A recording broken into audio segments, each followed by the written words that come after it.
സാമൂഹികമായും വ്യക്തിപരമായും നമ്മുടെ ഈമാനിനെ ബാധിക്കുന്ന ഒരുപാട് വിഷയങ്ങൾ ഗീബത്ത് പറയുന്നതിലുണ്ട്. അതിൽ വളരെ പ്രധാനപ്പെട്ടതാണ് വിശ്വാസികളുടെ സാഹോദര്യം അതിന് കളങ്കം വരുത്തുന്നതും അതിനെ തകരാറിലാക്കുന്നതും ഗീബത്ത് കൊണ്ടാണ്. രണ്ടാമത്തത് പരസ്പരമുള്ള സ്നേഹവും വിശ്വാസവും ഇല്ലാതെയാക്കും പരദൂഷണം എന്ന് പറയുന്നത്.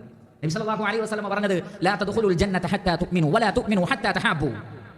വിശ്വാസിയാകുന്നതുവരെ നിങ്ങൾക്ക് സ്വർഗ്ഗത്തിൽ പോകാൻ കഴിയില്ല, പരസ്പരം സ്നേഹിക്കുന്നതുവരെ നിങ്ങൾക്ക് വിശ്വാസികളാവാൻ കഴിയില്ല. എന്ന് പറഞ്ഞാൽ സ്വർഗ്ഗത്തിൽ പോകണമെങ്കിൽ നിങ്ങൾ പരസ്പരം സ്നേഹിക്കുന്നവരാകണം.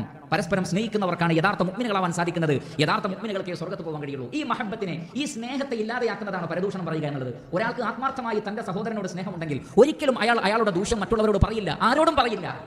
അതുകൊണ്ട് തന്നെ ആ ഒരു സ്നേഹത്തെ ഇല്ലാതെയാക്കുന്ന കാര്യമാണ് പരദൂഷണം എന്ന് നമ്മൾ മനസ്സിലാക്കുക.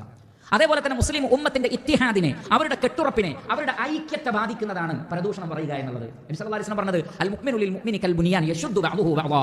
ഒരു മുഅ്മിൻ മറ്റൊരു മുഅ്മിനിന് ഒരു കെട്ടിടം പോലെയാണ്, ഒന്ന് മറ്റൊന്നിനെ താങ്ങി നിർത്തുന്നതാണ്. പരദൂഷണം അത് തകർത്ത് കളയുന്നതാണ്. നിങ്ങൾ ഒരാളുടെ ദൂഷ്യം പറയുമ്പോൾ ആ ബന്ധത്തിലാണ് വിള്ളൽ ഉണ്ടാവുന്നത്. അങ്ങനെ നിങ്ങൾക്കിടയിലുള്ള ഐക്യത്തെ അത് ഇല്ലാതെയാക്കുന്നു. പരസ്പരം പോരടിക്കുന്നവരായി, ശത്രുക്കളായി നിങ്ങൾ മാറുന്നു. ഗീബത്ത് ആ നിലക്ക് മനുഷ്യനെ, അതല്ലെങ്കിൽ മുസ്ലിം ഉമ്മത്തിന്റെ സാഹോദര്യത്തെ, ഐക്യത്തെ എല്ലാം തകർത്ത് കളയുന്നതാണ് എന്ന് നമ്മൾ മനസ്സിലാക്കണം. അതേപോലെ തന്നെ ഏറ്റവും പവിത്രമായ ഒരു വ്യക്തി ഏറ്റവും മഹനീയമായി കരുതുന്ന തന്റെ അഭിമാനത്തെ പിച്ചി ചീന്തുക, അതിലേക്ക് കടന്നു കയറുക എന്ന വമ്പിച്ച കുറ്റകൃത്യവും അതിലുണ്ട്. നബി സല്ലല്ലാഹു അലൈഹി വസല്ലം പറഞ്ഞത് ഇന്ന ദിമാഅക്കും വഅംവാലക്കും വഅറാദക്കും ഹറാമുൻ അലൈക്കും കഹുർമതി യൗമിക്കും ഹാദാ വഫീ ശഹരിക്കും ഹാദാ വഫീ ബലദിക്കും ഹാദാ. നബി സല്ലല്ലാഹു അലൈഹി വസല്ലം പറയുകയാണ്, നിങ്ങളുടെ രക്തം, നിങ്ങളുടെ സമ്പത്ത്, നിങ്ങളുടെ അഭിമാനം അത് ദുൽഹജ്ജ് മാസത്തെക്കാളും യൗമു അറഫയേക്കാളും ദുൽഹജ്ജിന്റെ യൗമുൻ നഹറിനേക്കാളും മസ്ജിദുൽ ഹറമിനേക്കാളും പവിത്രമാണ്.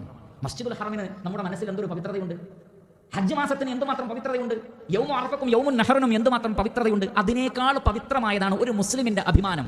ആ അഭിമാനത്തിന് ക്ഷതമേൽപ്പിക്കുന്നതാണ് പരദൂഷണം പറയുക എന്നുള്ളത്. ആ നിലക്ക് മുസ്ലിം ഉമ്മത്തിന്റെ അഭിമാനത്തെ പിച്ചി ചീന്തുന്ന ആ പ്രവർത്തനം നമ്മിൽ നിന്ന് ഉണ്ടാവാൻ പാടില്ല. അങ്ങനെ നോക്കുമ്പോൾ വ്യത്യസ്തങ്ങളായ കോണുകളിലൂടെ നോക്കിയാൽ മുസ്ലിം ഉമ്മത്തിനെ എല്ലാ നിലക്കും ബാധിക്കുന്ന കുടുംബപരവും വ്യക്തിപരവും സാമൂഹികവുമായ വലിയൊരു വിപത്താണ് നാവ് കൊണ്ട് നടത്തുന്ന ഗീബത്ത്, പരദൂഷണം എന്ന തിന്മ എന്ന് നമ്മൾ മനസ്സിലാക്കുകയും അത്തരം തിന്മകളിൽ നിന്ന് നാവിനെ അടക്കി പിടിച്ചുകൊണ്ട് നാം അല്ലാഹുവിന് ശരിയായ നിലയ്ക്ക് ഇബാദത്ത് ചെയ്യുകയും ചെയ്യുക.